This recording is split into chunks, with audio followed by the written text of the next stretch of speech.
My name is Angel and welcome to or welcome back to my channel. I read 6 books in February and here are my thoughts on them.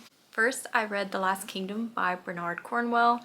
This is a historical fiction book, the start to a pretty long series by Bernard Cornwell following Uhtred of Bebbanburg. You may have seen The Last Kingdom on Netflix. That show is an adaptation of this story. I loved this story. It was a great introduction to Uhtred's story, and I cannot wait to continue the story. I love that we have Uhtred actually telling his life story, so he is narrating it and reflecting back on his childhood, his early adulthood, and I love that. It makes the story so personal to me. I will say that Cornwell's writing style is simple. He uses simplistic language and he doesn't choose to get too descriptive on everything that happens. There are certain things that he really focuses on. For example, some battle scenes and how things are made. He may gloss over some things like how Uhtred escapes from some situations, and I have seen some critiques on that, but I loved it. I thought that Cornwell does a great job of focusing on those very important moments and others that are not so important that we can as readers just know he did escape, or maybe Uhtred can just say one sentence and state, "This is how I got out." I'm fine with that. I thought it made the story so much more compelling and easy to read, and it really felt like Uhtred was sitting us down and saying, "This is my life." And at the time I didn't know this. Here's a little bit of a reflection from present day Uhtred, and I love that. There were so many lines in here that I underlined. I need to go back through and put my tabs in. I still have not done that, but once I do, this book will be full of tabs. Uhtred is an interesting figure to follow because he was born in Northumbria, taken by Danes, raised by Danes, and then taken back by Saxon, specifically King Alfred of Wessex is using Uhtred's services once he comes out of childhood into adulthood. So we see Uhtred really struggle with his identity and fate. He often mentions that destiny is all and that the spinners are pulling him in a certain direction that's beyond his control. So it's really fascinating to see Uhtred go through this journey and deal with issues like religion and who is his family and getting his land back because he is the rightful heir to the land of Bebbanburg. We do span several years. We start out in 866 AD in Northumbria and then go on throughout Uhtred's life. Cornwell writes great battle scenes. I loved reading them. I wasn't bored for a moment in this story. I would also say that this series is a great introduction to historical fiction if you're a beginner, because the writing is simplistic, it's easy to understand. So I gave this one 5 out of 5 stars, and it's a new favorite. Next, I read Beowulf by Maria Dahvana Headley. This is a new translation using contemporary language, so using curse words and slang. This is just a new translation, so the story stays the same.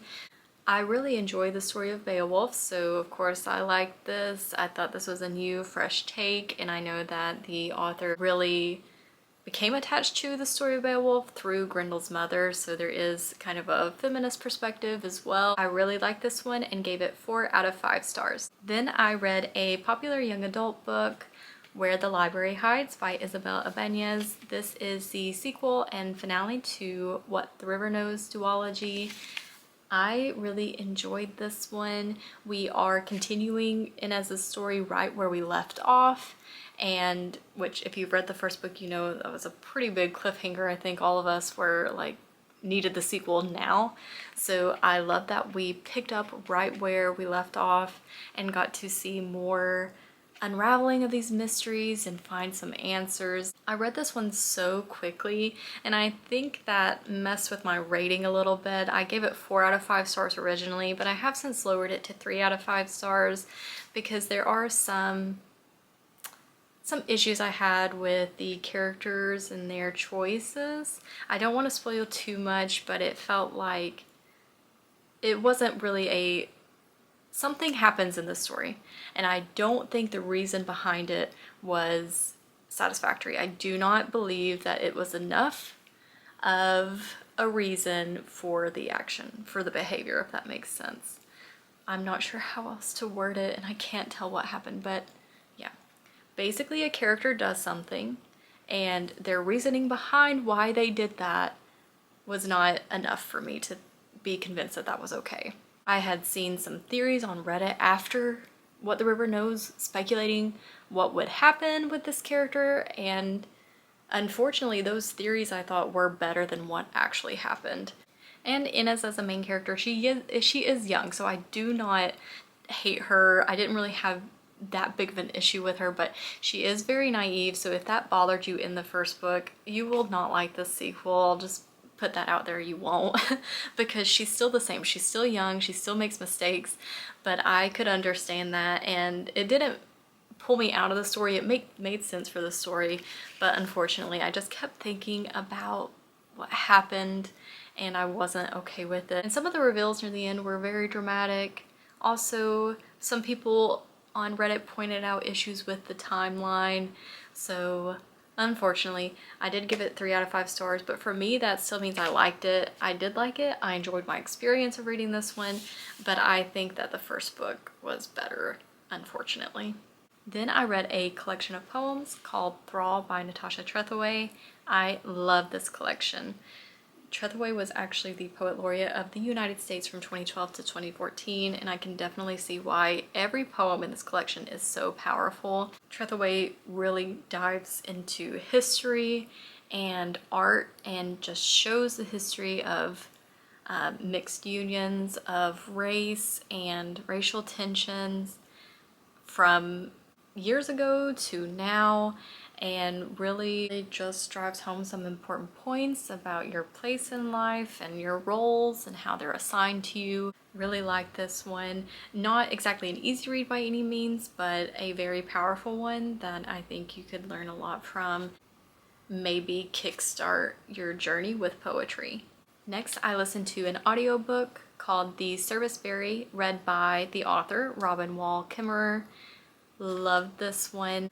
A year ago now, I believe, I listened to Kimmerer read Braiding Sweetgrass, and I really liked that book as well. It was a lot longer than The Service Berry. The Service Berry, that audiobook was a little over 2 hours, so very short, whereas Braiding Sweetgrass is hundreds of pages, so that audiobook was a lot longer. I thought this book was the perfect length, and Kimmerer addresses so many important topics. I have a little post-it note with what stood out to me, so really a focus on switching from a market economy to an ecological economy through like the power of gift thinking. So she used the example of if you are given a scarf that was knitted by your auntie, you would value that and take care of that and view it as a gift and something to something with value, rather than if you just bought a scarf that we've been taught to view as an object that's disposable. We would be less likely to care for it and more likely to think of it as something, as just something. Goes back to forming relationships versus commodity, and gratitude, reciprocity, really diving into how object thinking promotes scarcity, this need to keep buying things and also get rid of things.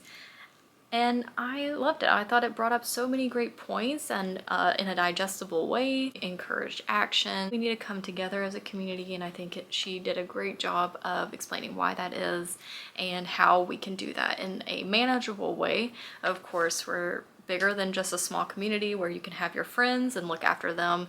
So I think she tackled the topic in a great way and made some great points, enough for me to make a list to think about later. Highly recommend that audiobook. So I gave that one 4 out of 5 stars. Lastly, I read A Dark and Drowning Tide by Allison Saft. This is a dark academia book with rivals to lovers and an exploration of magic and folklore. Really enjoyed this one. I actually got it in a blind date with a book, and that video just went up last week if you want to check that out. I just chronicled me reading it in a week in my life. I had so much fun reading this one. I really connected to the main character and her academic rival, Sylvia von Wolf. I would like to read more Dark Academia in the future because what aspects I saw of it in here I really enjoyed. For example, dark atmosphere, the magic and the academics behind it all. Also, there's a murder that happens, so Lorelai, our main character, and her rival Sylvia are really forced to examine everyone on this expedition. Story, we are following Lorelai, who wants more than anything to become a naturalist, but because of her people, she has really been pushed out of this kingdom, and this is her first chance to really prove herself and make what seems like an impossible dream come true. Her mentor has brought her on to this expedition to go to this spring with magical properties that the king is needing to really secure his reign. And that is where Lorelai's opportunity to make her dream come true falls.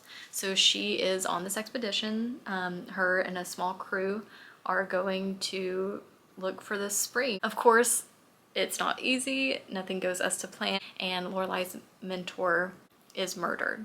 So now Lorelai has to team up with the only person that she knows is innocent, who is conveniently her rival, Sylvia von Wolf, to really try to find out what is going on here and find the spring, continue the expedition, secure their place in the world, and it is so fun. So not only do we have possibly people on the ship that are going against them, we also have magic that's fighting against them, dragons and shapeshifters, and it is a lot of fun. I really enjoyed it and gave it 4 out of 5 stars. So here are all the books I read this month.